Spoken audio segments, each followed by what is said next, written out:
तो मैंने जो क्वेश्चन दिए थे उसके अंदर क्या था, जैसे कोई भी ऐसे वेक्टर लिखा हुआ है ए वेक्टर और उसमें कुछ नंबर था, जैसे कि 3i cap plus 4j cap, मान लो इस टाइप का कोई वेक्टर था, राइट। तो इस वेक्टर को हमने जब मैंने रिप्रेजेंट किया था वैसे किया था, ये हमारे पास में i कैप, ये हमारे पास में j कैप, ये हमारा एक्स एक्सिस हो गया और ये हमारे पास में हो गया वाई एक्सिस। अब क्या बोला है, आई कैप के अलोंग कितना है 3, तो 3, तो यहां से यहां तक मैं कितना जाऊंगा 3, ये गया 3, तो ये दो वेक्टर है, ये तो कितना हो गया 3i कैप। अब मुझे अब j कैप में जाना है 4, तो ये मैं यहाँ पे गया 4, तो इसको मैं लिखूंगा 3i कैप 4j। और अब जो है वेक्टर एडिशन वाला जो लॉ है उससे मेरे पास में इस वेक्टर के स्टार्टिंग पॉइंट से इस वेक्टर के लास्ट पॉइंट को अगर मिला दूंगा तो ये जो वेक्टर बनेगा ये इसका और इसका एडिशन, मतलब ये वेक्टर मेरे पास में बन गया 3i cap plus 4j cap. अब किसी भी वेक्टर के पास में दो चीजें होती हैं, राइट, एक तो होता है उसका मैग्नीट्यूड, एक होता है डायरेक्शन। तो अब बात करते हैं मैग्नीट्यूड की। मैग्नीट्यूड का मतलब क्या होता है, जो भी तुम्हारा एरो आया है उसका लेंथ, मतलब इस पॉइंट से और इस पॉइंट का लेंथ, तो इसका लेंथ कितना आएगा, इसका स्क्वायर प्लस इसका स्क्वायर का रूट, ठीक है ना। तो ये हमारे पास बन जाएगा 3 square plus 4 square equal to 5। और डायरेक्शन क्या होता है, एंगल, तो ये एंगल, सपोज इस एंगल को मैंने बोल दिया मतलब अल्फा, तो अब अगर मैं बोलूंगा द डायरेक्शन, तो हमारे पास क्या बन जाएगा डायरेक्शन, हम बोलेंगे tan अल्फा इक्वल टू कितना आएगा 4/3, 53 डिग्री। तो यहाँ से मेरे पास में अल्फा कितना आ जाएगा 53। तो ये जो वेक्टर है इसको मैं लिख सकता हूँ कि ए जो वेक्टर है दिस इज 5 एंड 53। याद है तुम्हारा लेक्चर 1 में हम ऐसे रिप्रेजेंट करते थे किसी वेक्टर को 5 एंड 53, मैग्नीट्यूड प्लस एंगल। अब जो भी मैंने क्वेश्चन दिए थे वो हमारे पास में हो जाएंगे। तो अगर इसको एक स्टैंडर्ड फॉर्म में लिखा जाए तो हम ऐसे लिखते हैं कि एक वेक्टर है ए, वो है एक्स आई कैप प्लस वाई जे कैप, ठीक है। ये जो चीज है इसको बोलते हैं एक्स कंपोनेंट ऑफ वेक्टर, ठीक है। और ये जो चीज है इसको बोलते हैं वाई कंपोनेंट, क्योंकि ये वाला कंपोनेंट मेरा एक्स एक्सिस के अलोंग है, ये वाला कंपोनेंट हमारे पास है वाई एक्सिस के अलोंग है। तो अगर मुझे इस वेक्टर का मैग्नीट्यूड निकालना है तो इसको हम ऐसे रिप्रेजेंट करते हैं, मैग्नीट्यूड का सिंबल ये होता है ना। तो बताओ इसका मैग्नीट्यूड क्या आएगा, जो भी ये वाला नंबर होता है ना, देखो हमने किसका स्क्वायर किया था, जो आई कैप के साथ नंबर था उसका स्क्वायर और जो जे कैप के साथ था उसका स्क्वायर, तो this will be root of X square plus Y square. और जो इसका डायरेक्शन बनेगा वो क्या बन जाएगा tan अल्फा इक्वल टू क्या आता है, ये कौन सा कंपोनेंट है उसका y कंपोनेंट, ये उसका x कंपोनेंट, तो हम सिंपली लिख देते हैं y बाई एक्स, फाइन। तो अब जो तुम्हारा लेक्चर 4 का जो क्वेश्चन नंबर कौन सा दिया था मैंने होमवर्क में, 4 या 5, 1 2 3 4 1 2 3 4 1 2 3 4 उसके क्वेश्चन हो जाएंगे सारे। यस क्योंकि उसके अंदर हमको क्या निकालना था, मैग्नीट्यूड निकालना था और क्या निकालना था, डायरेक्शन। तो मैग्नीट्यूड के लिए क्या करते हैं, उसके आई कंपोनेंट का स्क्वायर प्लस जे कंपोनेंट का स्क्वायर, उसका रूट। और अगर तुमको निकालना है डायरेक्शन तो अब डायरेक्शन के लिए निकाल लेते हैं tan थीटा। अब जैसे एक एग्जांपल करते हैं, सपोज तुमको एक मैंने वेक्टर दे दिया पी वेक्टर, ये मैंने दिया आई कैप माइनस रूट 3 जे कैप। बताओ इसका मैग्नीट्यूड कितना है और इसका डायरेक्शन कितना है, मैग्नीट्यूड एंड और डायरेक्शन।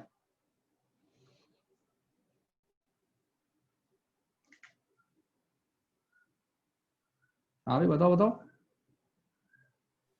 मैग्नीट्यूड 2। देखो ये y एक्सिस, ये x एक्सिस, ये i कैप, ये j कैप। तो पहली बात तो ये मेरा वेक्टर कहां पे आएगा, कौन से क्वाड्रेंट में आएगा, इसका x कंपोनेंट कैसा है पॉजिटिव, y कंपोनेंट नेगेटिव, तो ये यहां कहीं आएगा। फोर्थ में ना, देखो।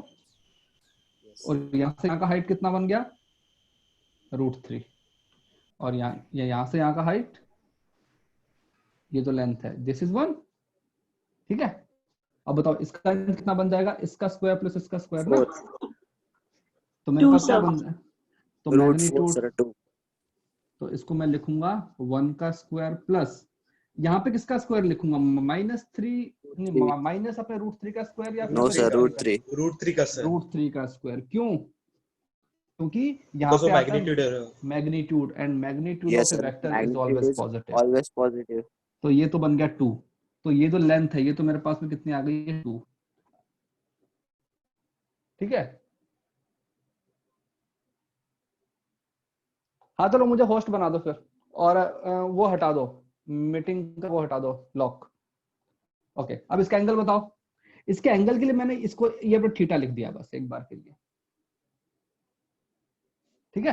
तो क्या बन जाएगा मेरे पास में, tan थीटा इक्वल टू क्या बनेगा बताओ, √3/1। तो मतलब कि अब हमारे पास अब थीटा कितना बन गया, 60 डिग्री। 60 डिग्री। अब बताओ जो एंगल यहाँ की तरफ बनते हैं उस एंगल को हम कैसा लेते हैं, माइनस में ना। तो मैं ये जो वेक्टर है इसको ऐसे लिखूंगा, एक वेक्टर P है जिसका मैग्नीट्यूड है 2 और एंगल कितना बन रहा है, -60 डिग्री। तो ये जो चीज है ना, ये तुमको मतलब एंगल का मैग्नीट्यूड बताने के लिए है, लेकिन एक्चुअल एंगल कितना बनेगा वो तुमको कौन बताएगा, वो ये बताएगा ना कि जो तुम्हारी लाइन है वो कौन से क्वाड्रेंट में है। उसके लिए तुमको ये बताएगा कि इन दोनों के साइन कैसे हैं, कौन सा साइन पॉजिटिव है, कौन सा साइन नेगेटिव, ठीक है। हाँ भाई, जैसे एक और क्वेश्चन करो।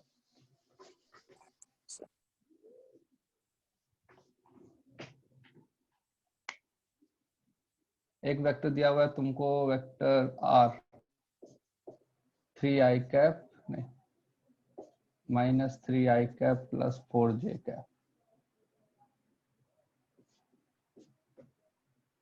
बताओ इस वेक्टर को अगर मैं मैग्नीट्यूड और डायरेक्शन के फॉर्म में लिखना चाहूं तो क्या लिखूंगा सर? मैग्नीट्यूड 5 है। 5 है इसका? अच्छा नहीं सर, 2 और -3 तो पहले तुम लिखोगे मैग्नीट्यूड आ जाएगा √3 का स्क्वायर + 1 स्क्वायर, तो मतलब 2, ठीक है। अब निकालेंगे tan थीटा, क्या आएगा tan थीटा मेरे पास, y/1/√3, तो मतलब थीटा कितना आ गया, 30 डिग्री। लेकिन हमारा आंसर ये नहीं है, हम इसको रिप्रेजेंट करेंगे। अब ये वेक्टर कहाँ पे आएगा मेरा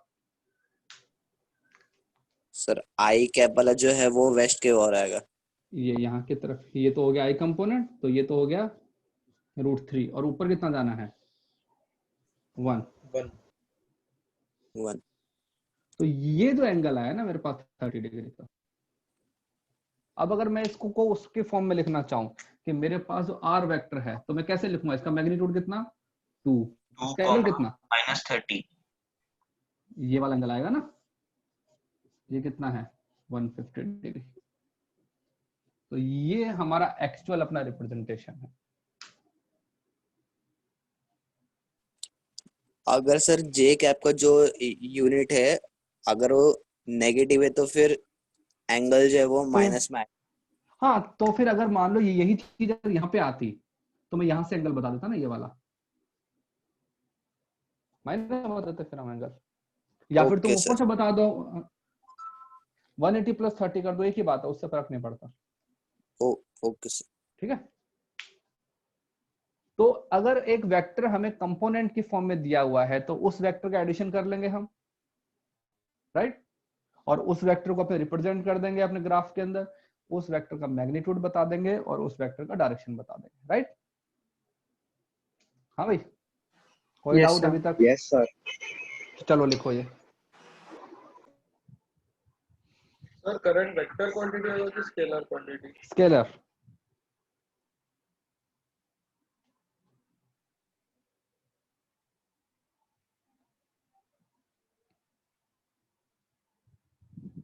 सर करंट के पास तो डायरेक्शन और मैग्नीट्यूड दोनों होता है।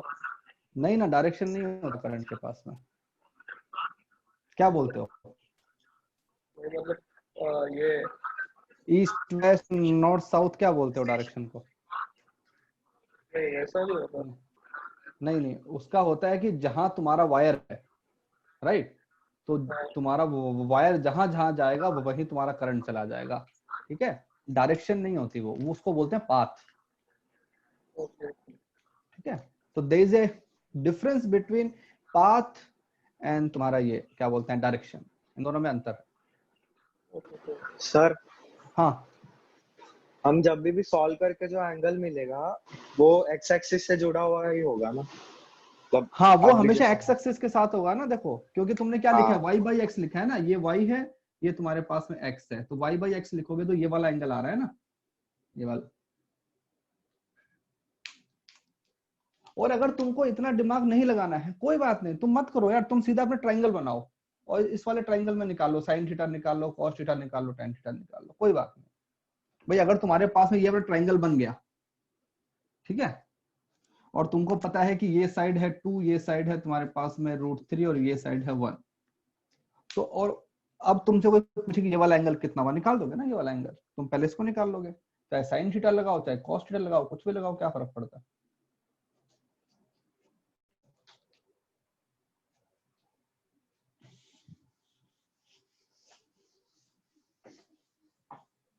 फाइन हो गया ना भाई? Yes sir. हाँ, अब बताओ कि तुमको एक चीज मैंने एक बताया था, तुमको याद है कि नहीं, देखते हैं। जो हमारे एक्सिस होते हैं, एक्स एक्सिस और वाई एक्सिस, ये 90 डिग्री पे ही क्यों होते हैं बताओ? बेटर रिप्रेजेंटेशन के लिए। नो सर, वो इंडिपेंडेंट रहता था। यस, दोनों इंडिपेंडेंट हैं, ठीक है। अब जैसे कि ये बताओ कि जैसे तुम्हारा सिलेबस है, तुम्हारे जो सब्जेक्ट हैं फिजिक्स केमिस्ट्री मैथ्स है, 3 सब्जेक्ट हैं, तीनों के हर रोज कैसे कैसे मतलब अलग अलग अपने लेक्चर्स होते हैं। अगर कहीं ऐसा होता है कि तुम्हारे पास एक ही टीचर है, वो फिजिक्स भी पढ़ा रहा है, केमिस्ट्री पढ़ा रहा है, मैथ्स भी पढ़ा रहा है, उसने कभी केमिस्ट्री पढ़ा दी, कभी मैथ्स पढ़ा दी, कभी ये पढ़ा दिया, तो क्या तुमको चीजें समझ में आएंगी? नहीं। अगर सारे सब्जेक्ट को मिक्स कर दिया जाए तो नहीं, इसलिए हमने क्या हुआ, 3 इंडिपेंडेंट सब्जेक्ट बनाए, फिजिक्स अलग है, केमिस्ट्री अलग है, मैथ्स अलग है। तो कोई भी चीज को हम इंडिपेंडेंटली रिप्रेजेंट क्यों करते हैं? ताकि उसको एनालाइज करना आसान हो जाता है। एक चीज में जो हो रहा है उससे दूसरे वाले को कोई फर्क नहीं पड़ता, ठीक है। इसीलिए हमने एक्स एक्सिस और वाई एक्सिस बनाए। हमने अभी तक क्या किया? हमने अभी तक किया था कि 3 + 4 कितना होता है? 7। तो इसको क्या बोलते हैं? एडिशन बोलते हैं ना, कि 3 + 4 का एडिशन कितना हो गया? 7। अब हम क्या करेंगे, इसका रिवर्स करेंगे। अब हमको ये दिया हुआ है 7, हमको इसका का ब्रेकअप करना है। अब बताओ इसको ब्रेकअप करने के कितने मेथड है? बहुत सर। बहुत सारे। साइन कॉस्टिक्स। नहीं नहीं नहीं, इसको रिप्रेजेंट तो 1 + 6, 2 + 5, 3.5 + 3.5 एंड सो ऑन, ऐसे हमारे पास में इनफाइनाइट है ना मेथड। तो अब हम इसमें से चूज करेंगे कि कौन सा मेथड हमारे लिए सबसे अच्छा है। तो जैसे तुमको मतलब आईआईटी ने क्या किया, पूरा सिलेबस दे दिया कि ये तुम्हारा सिलेबस है जो कि जेईई में आएगा। उसके बाद हमने क्या किया, उस पूरे सिलेबस को 3 पार्ट में डिवाइड किया। तीनों पार्ट कैसे थे? इंडिपेंडेंट थे, ताकि उसको स्टडी करना आसान हो। तो हम क्या करते हैं, एक चीज पढ़ते हैं जिसको हम बोलते हैं कंपोनेंट ऑफ वेक्टर। अब कंपोनेंट तो कैसा भी कर सकते हैं, तो हमने क्या किया कि हम उसको 2 इंडिपेंडेंट कंपोनेंट में ब्रेक करेंगे, ताकि दोनों जो कंपोनेंट हैं वो एक दूसरे से इंडिपेंडेंट रहे। तो हम जो कंपोनेंट करते हैं ना, वो कौन सा कंपोनेंट करते हैं? रेक्टेंगुलर।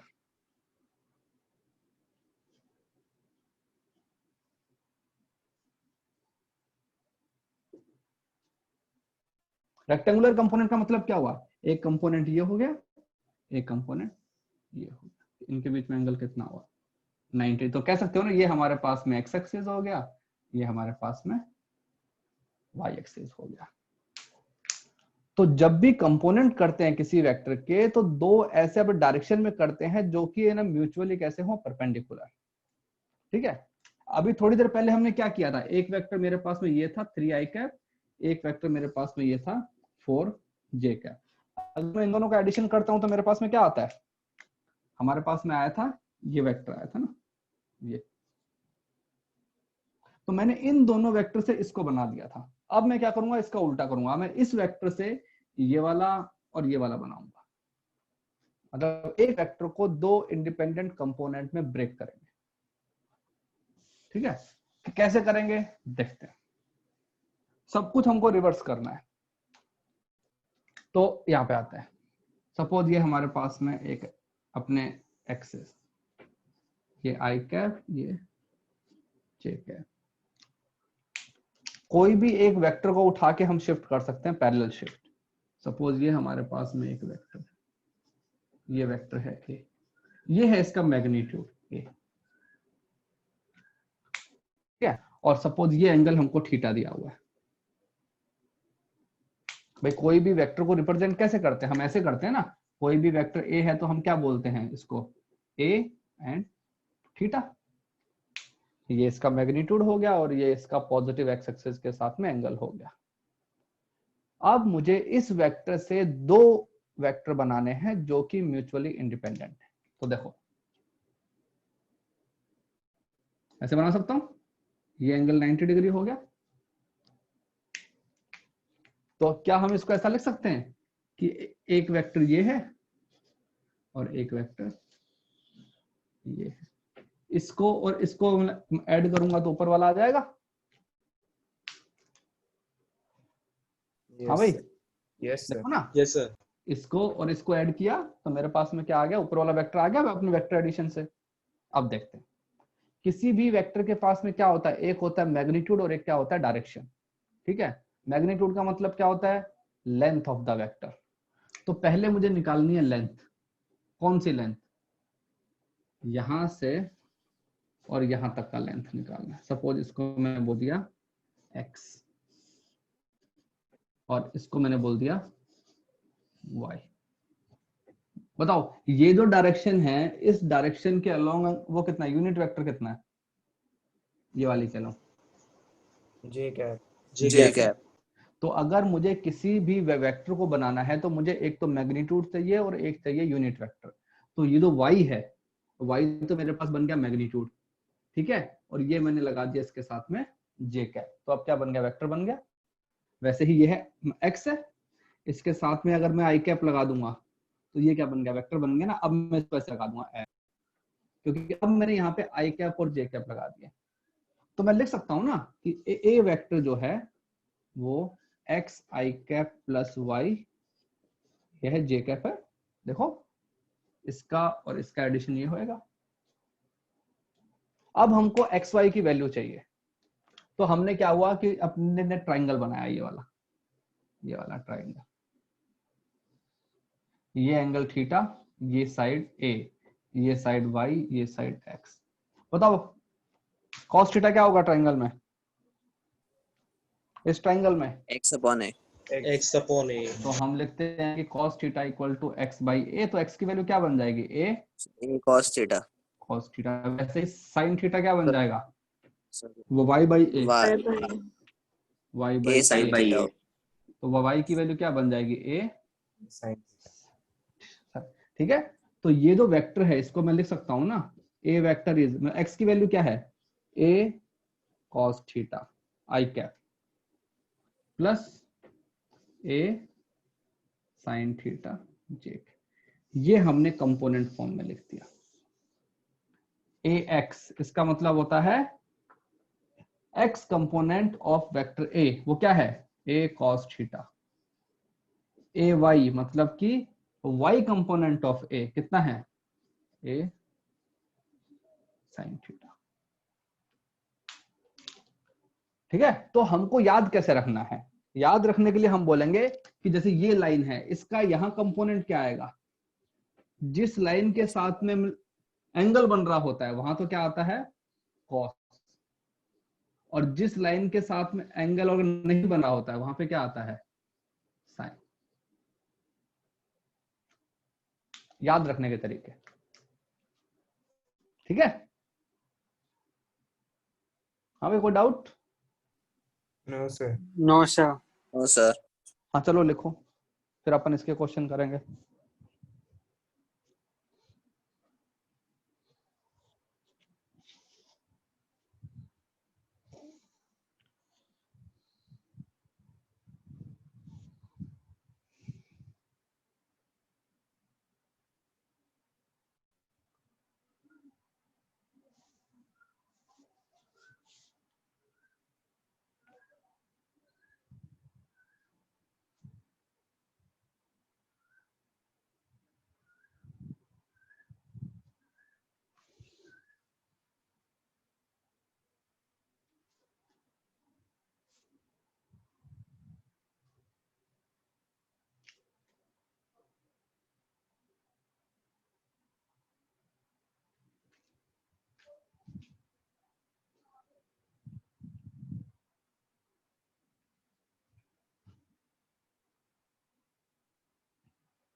सर हो गया।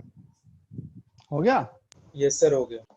हाँ तो देखो, अभी जैसे जो हमने पिछले वाले क्वेश्चन में किया था, अब हम करेंगे उसका रिवर्स। पहले क्वेश्चन में क्या था कि हमको कंपोनेंट दिए हुए थे और हमने मैग्नीट्यूड निकाला और निकाला उसका डायरेक्शन। अभी क्या होगा कि हमको मैग्नीट्यूड दिया होगा और आपने डायरेक्शन दिया होगा। अब हमको उसको कंपोनेंट फॉर्म में लिखना है। जैसे अगर मैं तुमको ये लिख दूं, एक वेक्टर है ए, मैग्नीट्यूड 5 -30 डिग्री, ठीक है। फिर हमने लिखा एक वेक्टर बी, इसका मैग्नीट्यूड मैंने लिख दिया 4, 10 और हमको एंगल दिया हुआ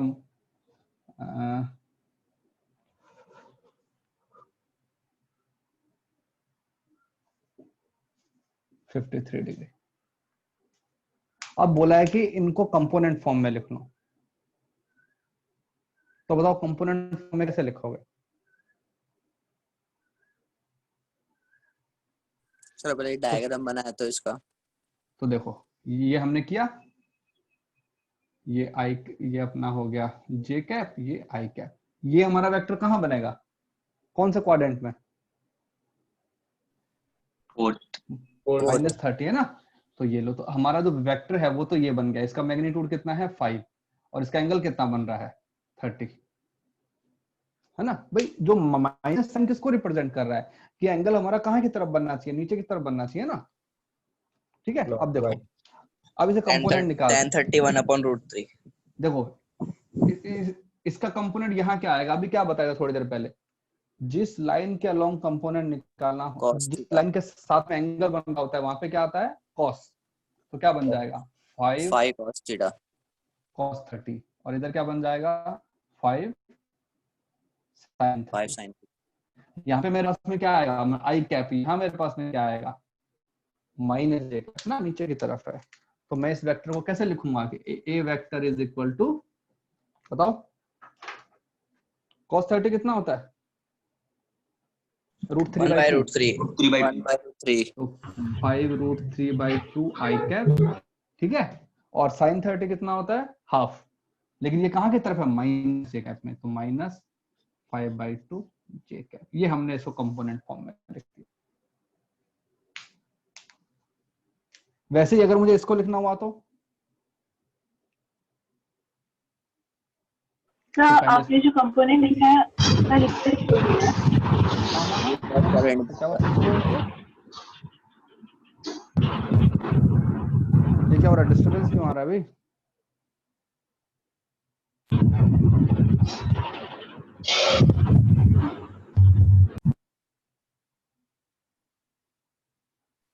सही फर्स्ट क्वाड्रेंट में। फर्स्ट क्वाड्रेंट में है ना। 53 एंगल कहाँ होता है ये? तो पहले तो मैंने अपने वेक्टर बना दिया, ये वेक्टर। अरे कौन आवाज कर रहा है यार ये? और ये एंगल बन रहा है 53। तो ये यहाँ की तरफ कंपोनेंट क्या आएगा? कॉस। तो 10 कॉस 53। और यहाँ की तरफ कितना आएगा? 10 साइन 53। जिस लाइन के साथ में एंगल बनता है वहां पे क्या आता है? कॉस। जिस लाइन के साथ में एंगल और नहीं बन रहा होता उसके साथ में क्या आता है? साइन। तो क्या बन जाएगा बताओ? तो वेक्टर बी क्या बन जाएगा? कॉस 53 कितना होता है? 4/3। नहीं, 3/5। ओके। ये बन जाएगा 6 आई कैप प्लस 8 जे कैप।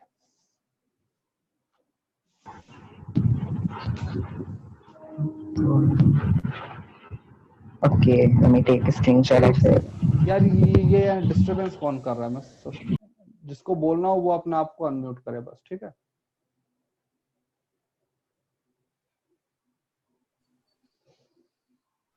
सर आपने जो वेक्टर बी लिख के जो कंपोनेंट लिखा है उसमें ही हमें आंसर रखना है सर? हाँ भाई, ये वेक्टर था, ये हमको दिया हुआ था मैग्नीट्यूड और अपने डायरेक्शन फॉर्म में। इसको हमको दो इंडिपेंडेंट है ना, ये इसका एक्स कंपोनेंट, ये वाई कंपोनेंट, दोनों ही जो डायरेक्शन है वो कैसी है? परपेंडिकुलर है। तो हमने किसी वेक्टर को दो इंडिपेंडेंट जो डायरेक्शन है उसमें रिप्रेजेंट कर दिया। पहले वाले में -5/2 जे के कैप कैसे हो गया? क्योंकि भाई ये कंपोनेंट कहाँ की तरफ आया? नीचे की तरफ आया ना। बताओ इस क्वाड्रेंट के अंदर अगर तुम्हारा वेक्टर है तो उसका ये जो कंपोनेंट आएगा, जे कंपोनेंट कैसा आएगा? नेगेटिव आएगा ना। हाँ, इसलिए ओके, थैंक यू। क्योंकि इस वेक्टर को अगर मुझे बनाना है, ये मान लो एक वेक्टर है, इसको को अगर मुझे बनाना है तो कैसे बनाऊंगा? एक वेक्टर यहाँ लेके जाऊंगा और एक वेक्टर कहाँ लेके आऊंगा? नीचे। तो ये तो क्या बन गया? आई कैप। ये क्या बन गया? माइनस जे कैप। ठीक है, डायरेक्शन मैटर करता है ना। ओके, अब ये बताओ कि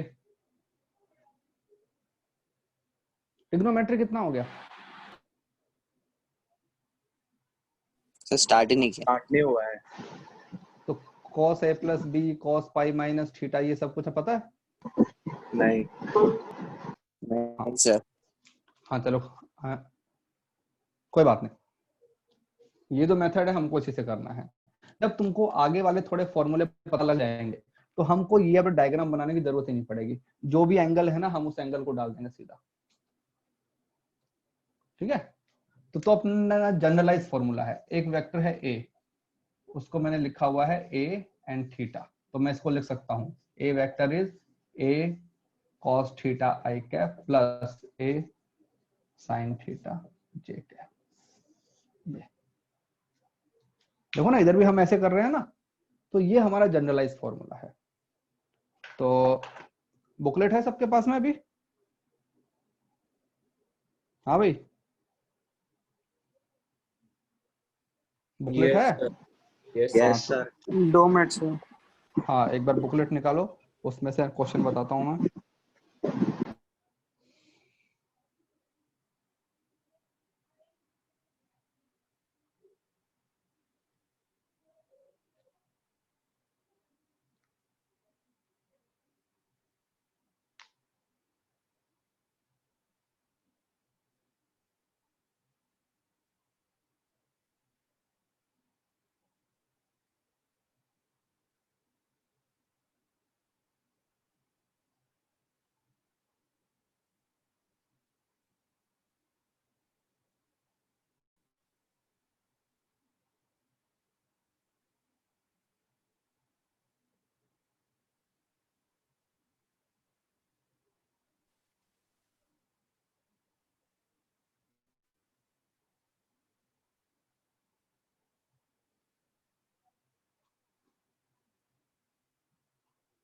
8 जे कैप कैसे आया? ये देखो ना, ये तो हो गया 10, इसकी वैल्यू कितनी होती है? 4/5।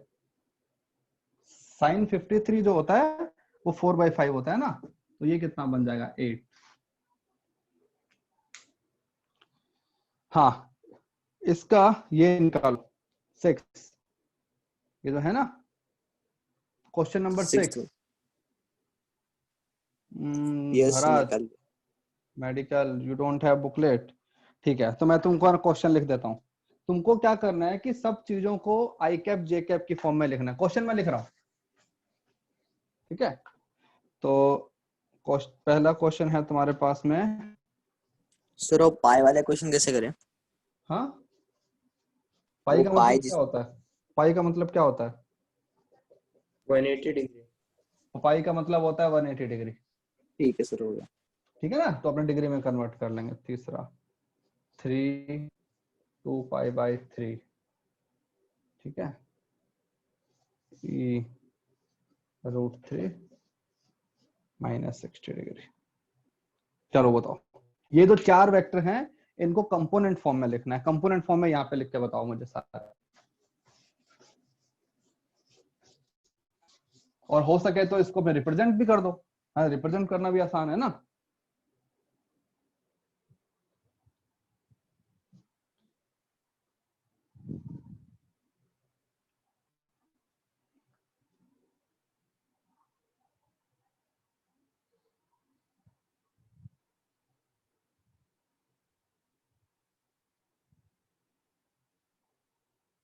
सर पहला 4i + 3j cap. 4i cap plus 3j cap, हाँ सही है। 3j सही सर। हाँ सही है।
Sir B -5 cap.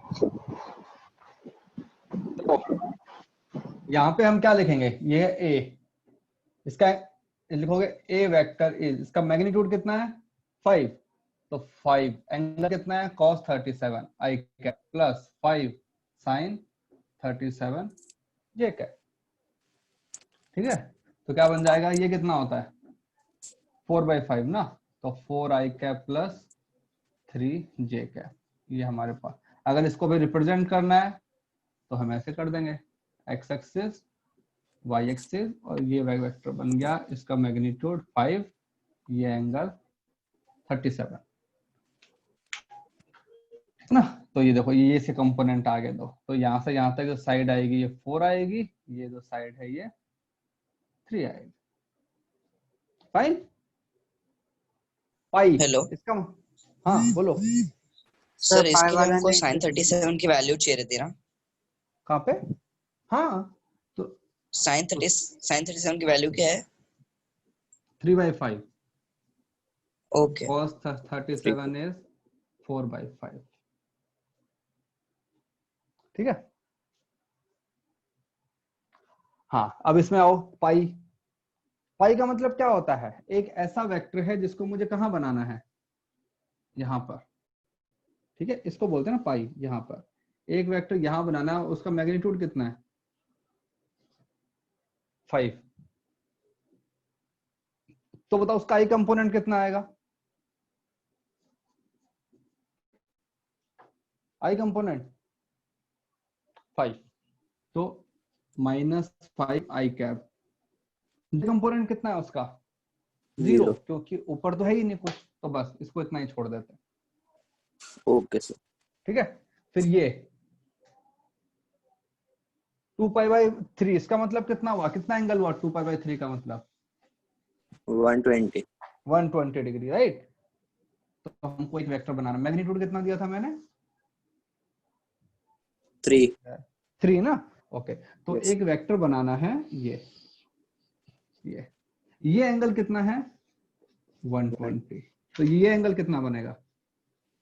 60। ठीक है। तो देखो इसका मैग्नीट्यूड कितना था? 3। तो इसका इधर कंपोनेंट कितना आएगा? 3 cos 60, और इधर क्या बन जाएगा? 3 sin 60। ये यहाँ पे क्या आएगा तुम्हारे पास में? j cap. क्यों?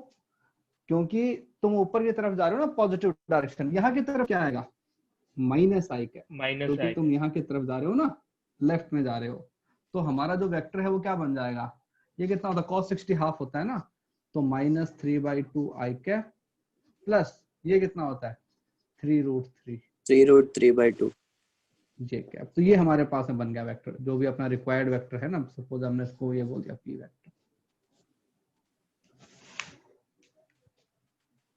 सर D1 का √3/2 i कैप -3/2 j कैप। हाँ वही। तो जो भी हमारे वेक्टर हैं, सबसे अच्छा तरीका करने का क्या है कि वेक्टर को रिप्रेजेंट कर डालो ग्राफ के अंदर। ठीक है, ग्राफ के अंदर हमने उसको रिप्रेजेंट कर दिया और उसके हमने कंपोनेंट कर लिए दोनों तरफ। अब कंपोनेंट देखेंगे कि कौन सी अपने डायरेक्शन में हो रहे हैं। प्लस में हो रहे हैं तो प्लस साइन लगा देंगे, माइनस में हो रहे हैं तो माइनस साइन लगा देंगे। फाइन।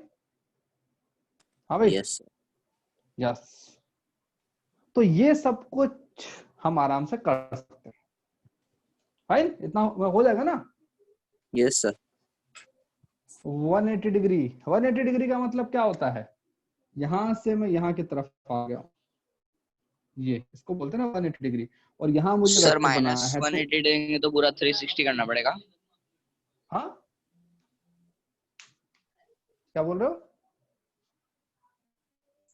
सर अगर -180 लेंगे तो पूरा 360 हो जाएगा। नहीं यार, माइनस अपना 180 भी तो यहाँ पे आएगा, यहाँ से घूम के यहाँ पे आएगा, तो इसी लाइन पे आ गया ना। तो जो 180 डिग्री ओके। होता है उसके लिए तो चाहे +180 डिग्री लो या -180 डिग्री लो, एक ही बात है, क्योंकि तुम अल्टीमेटली इसी लाइन पे वापस आ गए हो। और ये लाइन कहाँ की तरफ जा रही है? बाहर की तरफ। तो इस तरफ हमारा वेक्टर कौन सा होता है? -i। यहाँ की तरफ हमारा i कैप होता है ना, यहाँ की तरफ हमारे पास में होता है i कैप, यहाँ की तरफ कौन सा होता है? -i cap. और हमको मैग्नीट्यूड कितना दिया हुआ था? 5। तो एक ऐसा वेक्टर बनाना है जिसका मैग्नीट्यूड 5 है और जो डायरेक्शन है वो माइनस की तरफ।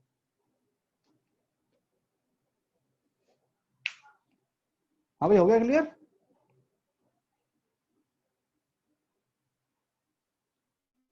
एक कैप वेक्टर। हाँ, अभी उस पे आते हैं। Unit vector.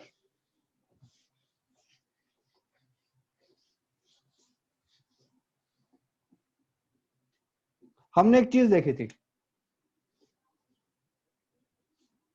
Unit vector. क्या होता है unit vector? whose magnitude is 1। whose magnitude is 1। तो मतलब कि एक ऐसा वेक्टर, एक अगर ये है, इसका मैग्नीट्यूड अगर मैं कर दूं 1, ठीक है, तो हम बोलते हैं कि ये जो वेक्टर है वो कैसा बन गया? Unit vector. तो हम इसको किससे अपने रिप्रेजेंट करते हैं? डायरेक्शन होता है ना ये, उसको हम रिप्रेजेंट करते हैं एक कैप से। ठीक है। और एक कैप का मतलब क्या हुआ? किसी भी वेक्टर को अगर मैं किसी अपने वेक्टर को रिप्रेजेंट करना चाहूं तो कैसे करता हूं कि एक वेक्टर है ए, इसके अंदर क्या होता है? एक तो मैग्नीट्यूड होता है और एक क्या होता है? डायरेक्शन। तो ये तो हो गया मैग्नीट्यूड और ये क्या हो गया उसका अपना डायरेक्शन। तो हमारे पास में मतलब ए कैप क्या बन गया, vector A upon vector A upon mod A. ये हमने लास्ट जो क्लास थी उसमें किया था, याद है, जो अपना मंडे वाला क्लास था। यस है ना भाई, जैसे कोई बोले कि एक वेक्टर है ए जिसको मैंने बोला 5 आई कैप, इसका मैग्नीट्यूड कितना है 5।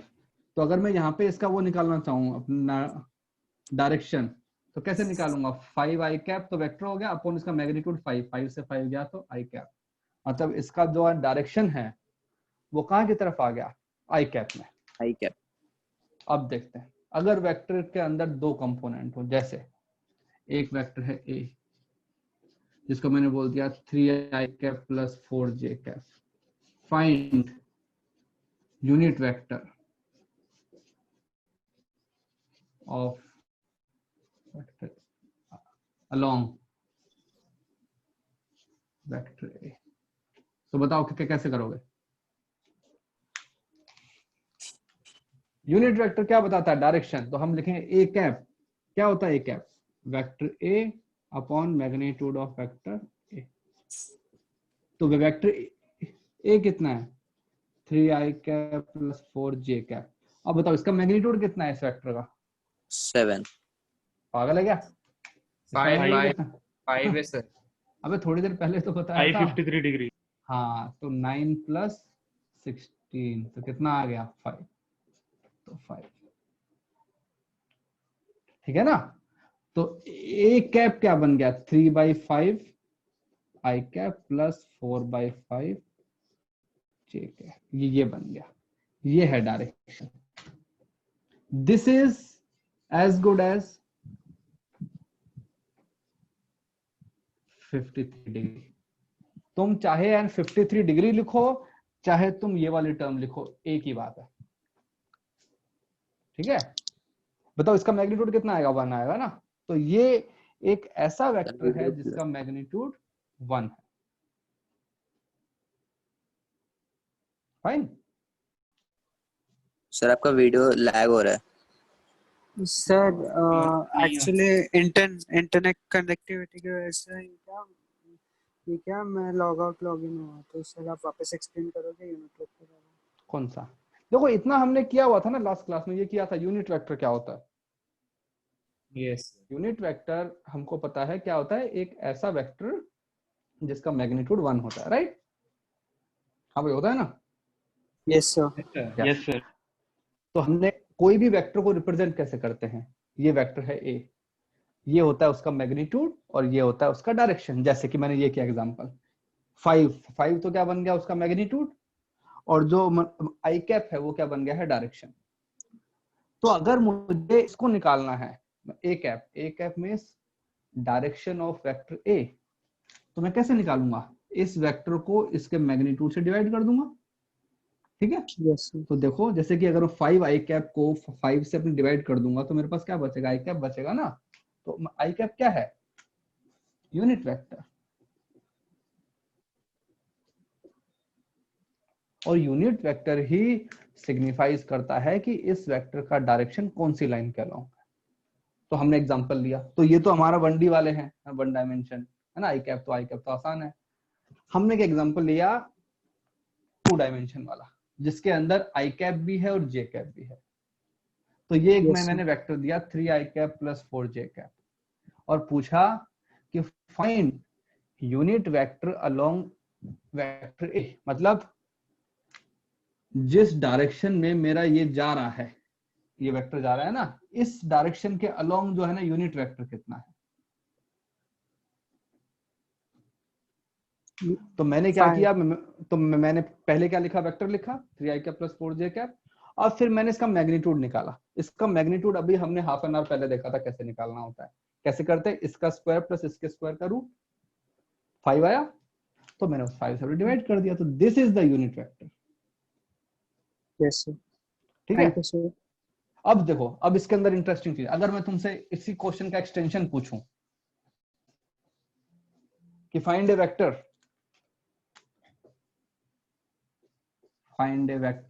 पैरेलल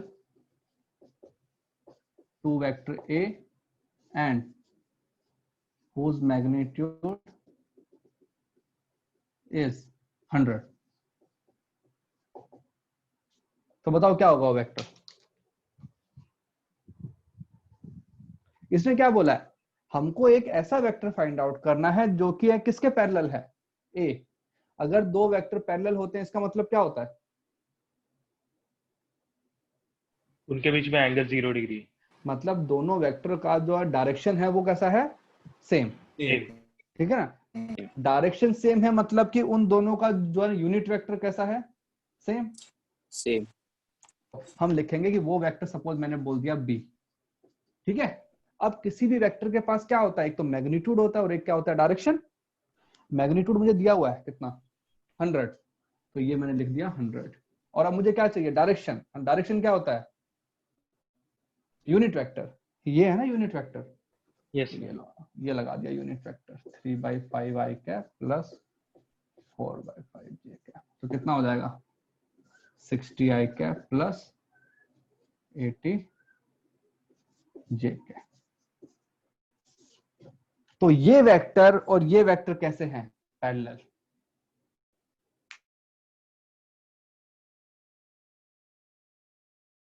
लिख सकता हूं,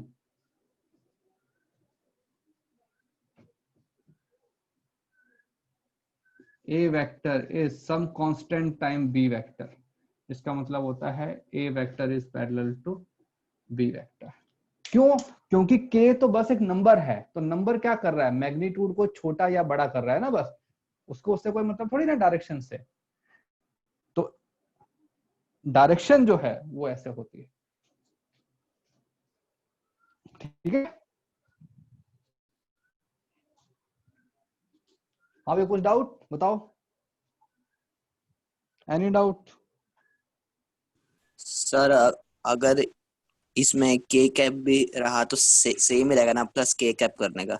यस, और भी करते हैं। अभी अपने 2D वाला कर रहे हैं, 3D वाला अभी अगर तुमको आता है तो इसके अप्लाई कर सकते हो, लेकिन उसको अलग से बताऊंगा 3D वाले को, है ना। Okay sir.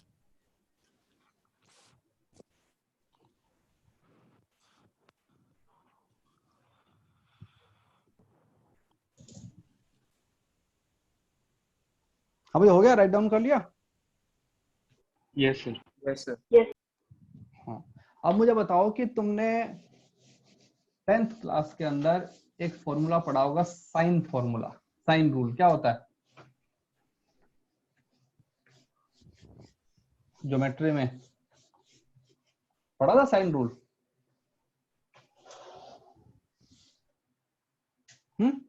साइन रूल, अगर तुम्हारे पास में एक ट्राइंगल है, ये एंगल ए है, ये एंगल बी है, ये एंगल सी है, तो ये एंगल अगर बी है तो इसके जो सामने वाली साइड है इसको क्या बोलते हैं, बी, इसको ए और इसको सी। इतना पता है ना। यस सर, इतना पता। हाँ भाई। सर वो opposite Yes, upon sir. Hypotenuse वाला, हाँ, अपोजिट अपॉन हाइपोटेनस वो वाला। नहीं नहीं नहीं नहीं नहीं, ये तो साइन रूल है, मतलब कोई भी ट्राइंगल, जरूरी नहीं है राइट एंगल ट्राइंगल ही हो, ठीक है। तो कोई भी ट्राइंगल ले सकते हो, हर ट्राइंगल के अंदर अगर ये तुम्हारा वर्टेक्स बी है तो इसके सामने वाली साइड को हम बोलते हैं स्मॉल बी, ठीक है ना। और इसके अंदर जो साइन रूल होता है ये पता है, A upon sine A equal to B upon sine B equal to C upon sine C. Yes sir, basic वाले लेक्चर में कराया था। किस किस को पता है ये, नहीं किस किस को नहीं पता नहीं है, वो पता। बताओ। नहीं पता सर। नहीं अच्छा, पता नहीं सर। पता, नहीं पता सर। ठीक ठीक है ठीक है ठीक है, कोई, हम इस चीज को प्रूव करेंगे अभी यहाँ पे, ठीक है। मैथमेटिक्स के अंदर किया था प्रूव, सर बायोलॉजी के स्टूडेंट प्रूफ नहीं किया था। हाँ। तो अब हम इसको है ना, वेक्टर की जो हमारे ये है ना, जो अपने वेक्टर वाला कॉन्सेप्ट है, इसकी हेल्प से हम इस पूरे फॉर्मूले को वो कर देंगे, प्रूव कर देंगे। ओके, वापस आते हैं। वेक्टर का जो पॉलीगन लॉ था वो क्या बोलता है, कि अगर किसी पॉइंट से मैं स्टार्ट किया और अगर घूम फिर के वापस अगर मैं उसी पॉइंट पे आ गया तो वेक्टर समेशन कितना होता है? 0 जीरो होता है, राइट? हाँ भाई, मानते हो ना? यस सर तो देखो यस सर। यस यस हमने क्या किया, एक अपने ट्राइंगल बनाया, एक ट्राइंगल,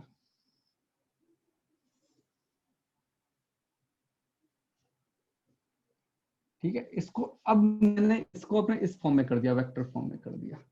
ये है वेक्टर ए, इसका मैग्नीट्यूड है ए, इस वेक्टर का मैग्नीट्यूड बी, इस वेक्टर का मैग्नीट्यूड सी, ठीक है। ये जो एंगल है, ये एंगल है बी, ये एंगल क्या बन जाएगा? सी, और ये एंगल ए। अब बताओ vector A plus B plus C क्या होना चाहिए? 0 A plus B plus C क्या होना चाहिए? 0 होना चाहिए, मानते हो? Yes sir yes triangle law से, है ना? Yes, अगर sir. तीनों साइड जो हैं वो वेक्टर के मैग्नीट्यूड को रिप्रेजेंट कर रही हैं और अगर ये कंडीशन फुलफिल हो रही है तो तीनों का समेशन 0 होना ही पड़ेगा। चलो अब देखते हैं। अब इसकी हेल्प से आई विल फाइंड कि मेरे पास जो वेक्टर है, जो मेरा साइन रूल है वो ना प्रूव होना चाहिए, ठीक है। उससे पहले एक और चीज बताता हूँ, थोड़ा बैकग्राउंड में आते हैं। सपोज एक वेक्टर है, एक वेक्टर ए, ये है 3i cap plus 4j cap. एक वेक्टर है B 4i cap minus j cap. तो यहाँ पे a प्लस बी क्या आएगा? 7i cap plus 3j 7i cap plus 3j। भाई तुमने i कैप को i कैप से कर दिया तो 7i कैप, और ये कितना बन जाएगा? Plus 3j cap plus 3j cap, ठीक है, ओके। फिर मैंने एक और वेक्टर इसमें ऐड कर दिया c, उसको मैंने बोला xi cap plus yj cap. तो हमारे पास में a plus b plus c क्या बन जाएगा? 7 plus xi cap plus y plus 3j cap, fine? Yes sir. और अगर मैं बोलूं कि a प्लस बी प्लस सी की वैल्यू 0 है, ये मेरा 0 है, तो बताओ x और y की वैल्यू कितनी हो जाएगी? अगर कोई वेक्टर 0 है तो उसका x कंपोनेंट भी 0 है और उसका y कंपोनेंट भी 0 है। Sir Right? x minus 7 3 minus 3 y minus 3। नहीं, तो पहले बताओ कि उस चीज से एग्री करते हो ना कि अगर कोई कंपोनेंट 0, कोई वेक्टर अगर 0 है, एक वेक्टर इसको बोलते हैं ना magnitude root X square plus Y square. तो अगर इसको 0 होना है तो x को भी 0 होना पड़ेगा और y को भी 0 होना पड़ेगा। Yes sir. अलग-अलग। Yes sir. ठीक है ना? तो यहाँ पे बोलूंगा कि इसको भी 0 होना पड़ेगा और इसको भी 0 होना पड़ेगा। तो मैं बोल दूंगा कि x की वैल्यू कितनी हो जाएगी? -7 और y की वैल्यू -3। तो हम कंडीशन लगाते हैं, if a vector plus b vector plus c vector equal to 0 है, तो हम बोलेंगे कि ax plus bx plus cx को भी 0 होना पड़ेगा and ay plus by plus cy को भी क्या होना पड़ेगा? 0। मतलब उन तीनों के जो x कंपोनेंट थे उनका समेशन भी 0 होना पड़ेगा और जो y कंपोनेंट है उनको भी क्या होना पड़ेगा? 0 होना पड़ेगा, तभी तो अपने पास 0 बनेगा। यस। ठीक है? हाँ, अब अपने आते हैं ग्राफिकल फॉर्म में। तो ये देखो, ये एक कॉमन सेंस वाली चीज है, लेकिन ठीक है लिख देते हैं ना, कल को बाद में ये ना हो कि यार हमने लिखा नहीं था।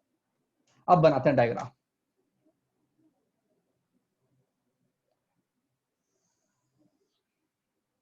तो ये वाला वेक्टर है ना, नीचे वाला वेक्टर जो है, इस वेक्टर को मैंने यहां बना दिया, ये लो, ये एक ऐसा वेक्टर है जिसका मैग्नीट्यूड कितना है? a। और जो ये वाला वेक्टर है, ये वेक्टर इसके साथ में कितना एंगल बना रहा है? What is the angle between vector a and vector? No angle 180 minus c।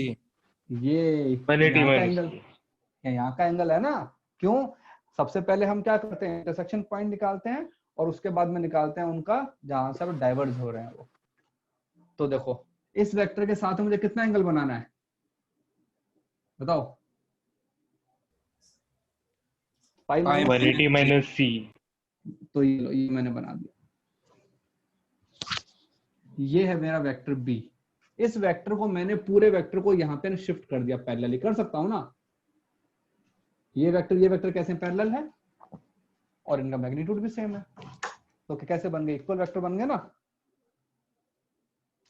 ठीक है, अब बताओ ये एंगल कितना था, पाई माइनस सी। ये एंगल कितना बन गया, सी। ठीक है, ओके। अब इस वाले वेक्टर की बात करते हैं, इस वाले की। इस वेक्टर को उठा के क्या मैं ये यहाँ पे ला सकता हूँ, इस लाइन के अलावा? Yes sir. क्यों? इस वेक्टर को उठा के यहाँ पे लगा दिया, पैरेलली अपने शिफ्ट कर दिया। ओके, इस वेक्टर का ये एंगल बी है, तो ये एंगल भी कितना बन गया, बी। Yes sir. तो ये जो वेक्टर था ये मैंने यहां बना दिया, ये एंगल कितना बन गया, बी। फाइन। अब हम करते हैं कंपोनेंट। बताओ इस वेक्टर का इधर कंपोनेंट क्या आएगा, A sine theta. If B sine सी।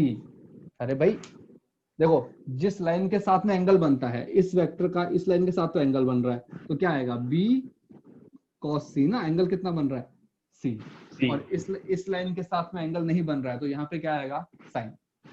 वैसे ही इसका यहाँ की तरफ क्या आएगा, इसका मैग्नीट्यूड कितना था, सी था, तो ये बन जाएगा सी कॉस बी। और इसका इधर कंपोनेंट क्या बन जाएगा, C sine B. Sine B. ठीक है, हमने कंपोनेंट कर लिए। तो अब अगर मैं कंपोनेंट्स को लिखना चाहूं तो मैं कैसे लिखूंगा, मैं ऐसे लिखूंगा ना, ये मैंने एक लाइन बनाई, यहां की तरफ क्या है, ए, यहां की तरफ क्या है, इन दोनों का एडिशन क्या है, बी कॉस सी प्लस सी कॉस बी। और ऊपर की तरफ कितना है, बी साइन सी, और यहां की तरफ सी साइन बी। और मुझे पता है कि इन वेक्टर का जो समेशन है वो कितना है, 0। ठीक, तो मुझे बताओ अगर 0 है तो अभी मैंने लिखा ना कि तीनों वेक्टर के जो y कंपोनेंट का समेशन भी कितना होना चाहिए, 0। मतलब कि ये और ये इनको इक्वल होना पड़ेगा ना। भाई अपना एक वेक्टर ऊपर जा रहा है, एक वेक्टर कहाँ जा रहा है, नीचे जा रहा है, तो इन दोनों को इक्वल होना पड़ेगा। Yes sir. तो from this diagram I can write कि b sine c equal to c sine b। तो क्या बन जाएगा, b upon sine b equal to c upon sine. वो प्रूफ, यस ठीक है। Yes sir. अभी इसी चीज को हम फिर से करेंगे। अब हम कैसे करेंगे कि जो ये वाला वेक्टर है इसको मैं नीचे लेऊंगा और बाकी दोनों के कंपोनेंट करके बैलेंस करूंगा, तो मेरे पास में एक और रिलेशन आएगा। तो पहले इसको लिखो,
हो गया सर। हाँ भाई हो गया सबका। Sir 2 minute sir. हाँ हाँ 2 लिखो मिनट। लिखो, आराम आराम आराम, कोई जल्दी नहीं।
हो गया सर।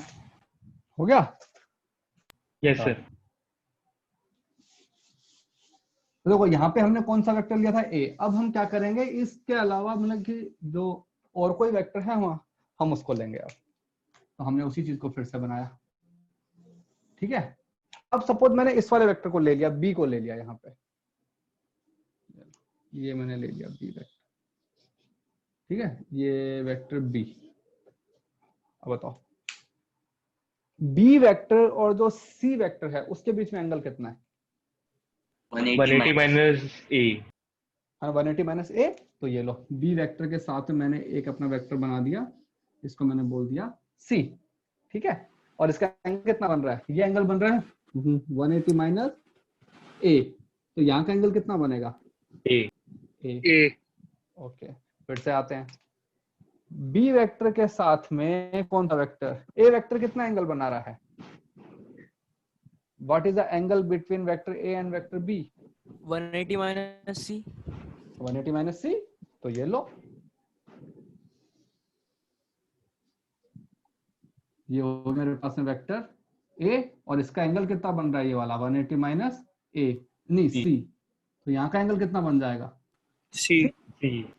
अब वही चीज कंपोनेंट करते हैं, इसका इधर कंपोनेंट कितना आएगा? सी कॉस ए। इसका इधर कंपोनेंट कितना आएगा? ए कॉस सी। इसका इधर क्या आएगा? साइन सी साइन ए। इसका इधर कंपोनेंट क्या आएगा? ए साइन सी। सी। अब देखो क्या बोला था मैंने, अगर सारे वेक्टर का समेशन 0 है तो उनके कंपोनेंट भी 0 होने चाहिए। तो इसका जो है वाई कंपोनेंट है, जो कंपोनेंट अपना ऊपर की तरफ जा रहा है वो कितना है? सी साइन ए। और जो कंपोनेंट तुम्हारा यहाँ की तरफ आ रहा है, नीचे की तरफ आ रहा है, वो कितना आ रहा है? A sine C. तो इनको इक्वल होना चाहिए। तो A sine C equal to C sine A. तो क्या बन जाएगा? A upon sine A equal to C upon sine C. तो देखो सी अपॉन साइन सी क्या लिख सकते हो? ए अपॉन साइन। ये हमारा साइन रूल। सर वापस समझाओ ना आप भी वाला। ये वाला भाई देखो, तुमने क्या किया, कंपोनेंट कर लिए वेक्टर के। इस वेक्टर के मैं एक्स वाई कंपोनेंट कर लिए, इसके एक्स वाई कंपोनेंट कर लिए। अब अगर मुझे वेक्टर का समेशन 0 करना है तो उनके एक्स कंपोनेंट भी 0 होना चाहिए और वाई कंपोनेंट भी 0 होना चाहिए। वाई कंपोनेंट 0 होने का मतलब क्या है कि जितना वेक्टर ऊपर जा रहा है उतना ही वेक्टर क्या होना चाहिए? नीचे जाना चाहिए, तभी तो 0 होएगा ना। Yes sir. तो देखो भाई ऊपर की तरफ वाई कंपोनेंट पे कितना जा रहा है? ये जा रहा है सी साइन ए। और है ना नीचे की तरफ कितना जा रहा है? A sine C. हाँ सही है। Yes sir. तो बस हमने लिख दिया कि C sine A should be equal to A sine C. तो यहां से फिर हमारे पास में रिलेशन आ गया कि A upon sine A equal to C upon sine C. फिर हमने इसको यहां लिख दिया क्योंकि सी अपॉन साइन सी इसके बराबर है बी अपॉन साइन बी के पिछले वाले पार्ट से, और ये हमारा साइन ए बराबर है। तो जो भी तुम्हारे साइन रूल हैं, कोसाइन रूल हैं, सारे के सारे रूल को हम वेक्टर एडिशन से प्रूव करते हैं। अब देखो इसका एप्लीकेशन क्या है, क्वेश्चन में कैसे आएगा ये?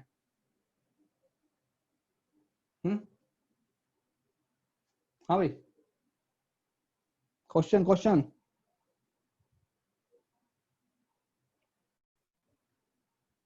बताएगा कोई?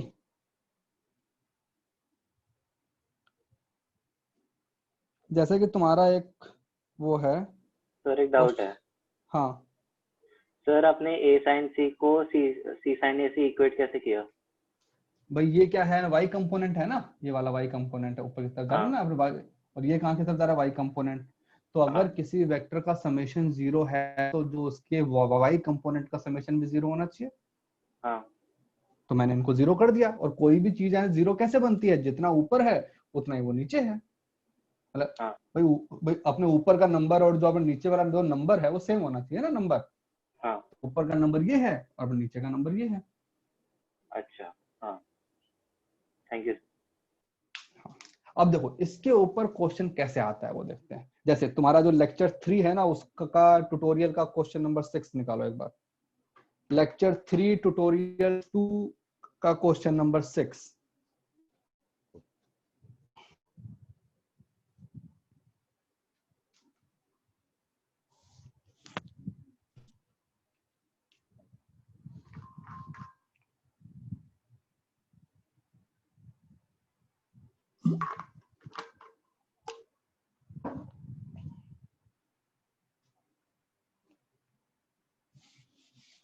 निकालो निकालो जल्दी।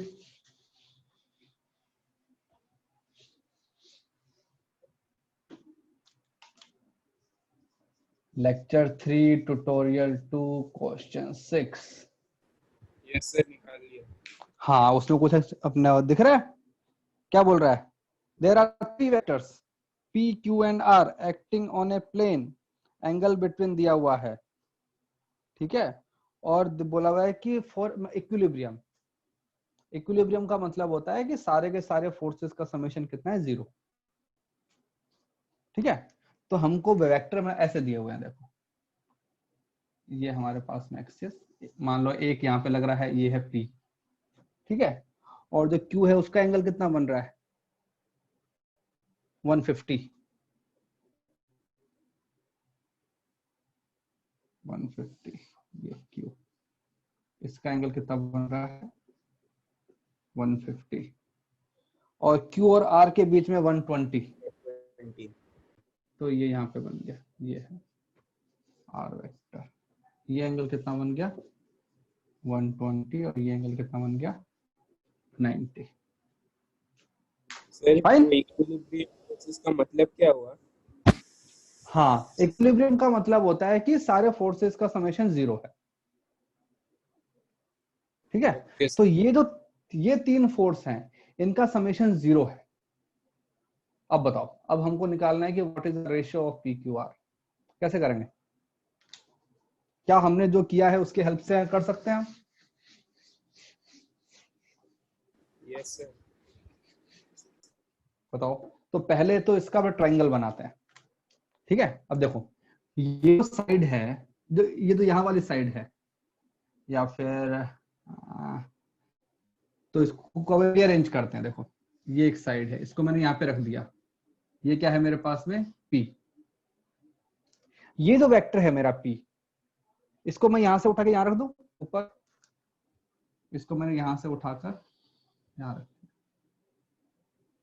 ये लो, ये वेक्टर मेरे पास में हो गया R। पैरेलल अपने शिफ्ट कर दिया ना, बस यहां से उठा के यहां पे रख दिया पैरेलल। और ये जो वेक्टर है ये वाला, इसको यहां से उठाकर मैंने यहां रख दिया, ये ऐसे। और अगर इन तीनों का समेशन 0 है तो तीनों की वजह से क्या बनना चाहिए अपना, क्लोज ट्रायंगल बनना चाहिए। तो बताओ ये है P, ये है Q, इनके बीच में एंगल कितना था, 150 था ना ये वाला एंगल। तो ये एंगल अगर अपना 150 है तो ये कितना बन गया, 30। ये कितना बन गया, 60, और ये कितना बन गया, 90। इसका मैग्नीट्यूड कितना है, P, इसका मैग्नीट्यूड Q, इसका मैग्नीट्यूड आर। अब क्या लगाओगे, साइन रूल। कैसे लगता है, A upon sine A equal to B upon sine B. ए ये है ना ए, तो पी, इसके सामने एंगल कितना है 60, तो sine 60 should be equal to Q, इसके सामने एंगल कितना है 90। आर, आर का है ये, इसके सामने एंगल कितना है साइन 30। बस हो गया क्वेश्चन हमारा।